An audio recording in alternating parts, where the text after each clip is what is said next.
And I'd like to welcome in now boxing insider for The Athletic, my guy, Mike Coppinger. Mike, welcome to the show. Thanks for coming on. Max, thanks for having me. So I want to talk about Canelo. This is fascinating to me, what's going on with DAZN. So DAZN hands Canelo a $300+ million deal, $35 million guaranteed minimum per opponent, DAZN, the streaming service. But the thing is, he has to fight, stipulated in the contract, premium opponents. And at dispute now, according to DAZN, is what constitutes a premium opponent. Golden Boy, Canelo's promoter, has put forth Billy Joe Saunders, undefeated. He has some nice wins, very good boxer, not the most exciting style in the world. And Callum Smith, who's certainly a premium opponent. I'm like, why wouldn't Callum Smith be a premium opponent? And DAZN, it's widely considered by many, maybe because of the pandemic and the financial crunch, doesn't want to meet that minimum guarantee unless it's Triple G maybe, or a premium opponent. I think that I side with Canelo here, except that I don't mind always this idea that the fans maybe would like to see the fights they actually want to see, right? Canelo against Triple G, or even if you think Billy Joe Saunders is as good as one of the Charlo brothers, a guy who may be a little more box office or a little more of an exciting style. Where are we with this right now, Mike? What's the latest? Max, it's been a giant mess all along. Never good when the top star in the sport is sidelines. But right now, we had a 10-hour mediation, I'm told, on Tuesday. It was Canelo and his lawyer, DAZN COO Ed McCarthy, DAZN's legal team, and then Oscar De La Hoya and Golden Boy president Eric Gomez mediating with a mediator on Tuesday, trying to sort this out. A big thing that happened there was finally Canelo got to see that contract between Golden Boy and DAZN got to see that pact between Golden Boy and Canelo, which they've been a little bit in the dark during all of this. And at the end of this, I'm told DAZN offered a new revised deal, which is going to pay Canelo a little bit more than $20 million guaranteed, plus upside for how many subscribers he brings in for each event. So really, it's the pay-per-view model that they said was all dead all along. So what I don't understand from DAZN is what is their story here? Hey, the pandemic hit everyone. We're in trouble, or we want to recoup money that we may be losing for other reasons due to the pandemic or whatever. And rather than spend this money in court and take a risk, we will just reduce our guarantee. Hey, here, sign this. Is that what they're offering Canelo? What is to stop Canelo from saying, try this, fulfill your contract? He very well may say that.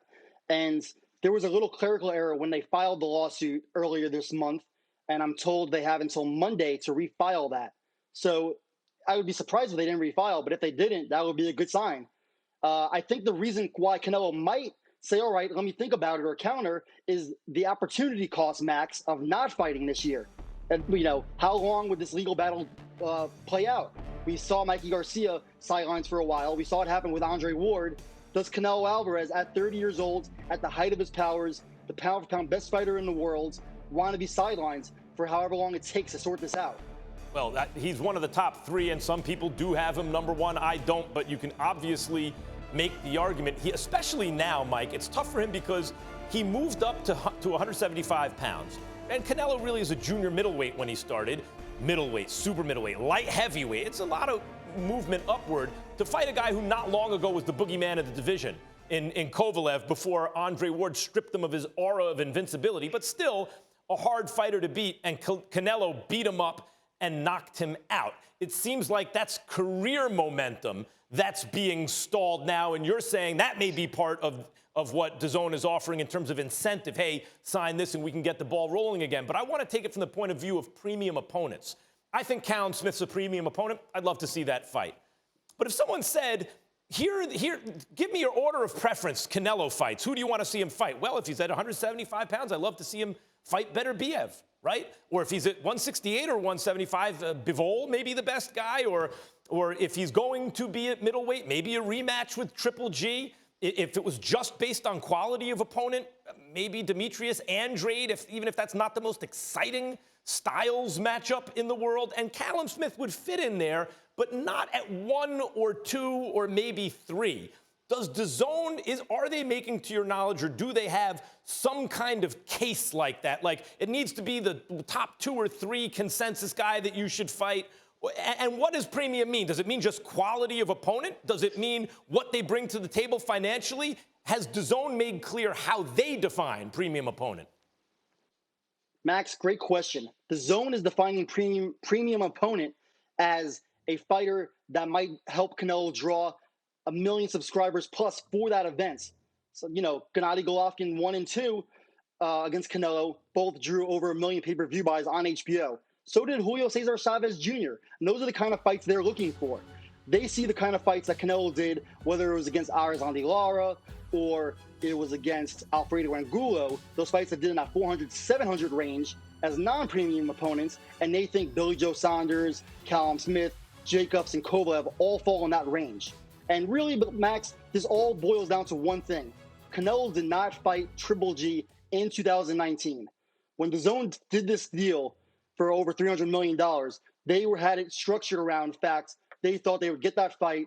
They were banking on getting a big-time subscriber base that would compound in theory, right? Those subscribers maybe stay around for a long time, and they think maybe they lost out on $100 million or more. And that's why they want to restructure this deal now. And that's also why I think we've heard that maybe they would see as a premium opponent a guy like Jorge Masvidal, who's in the UFC, or maybe a Conor McGregor. They want commercially big fights. By the way, this points out something so interesting about boxing. Mike Tyson and I have discussed this through the years, where it's partly athletic competition, but it's also, even in terms of the greatness of fighters, people really look at the commercial success of the fighters. It's a mixture of both. When you say premium opponent, to make it about business, why not have them box a kangaroo? Thanks for watching ESPN on YouTube. For live streaming, sports, and premium content, subscribe to ESPN+.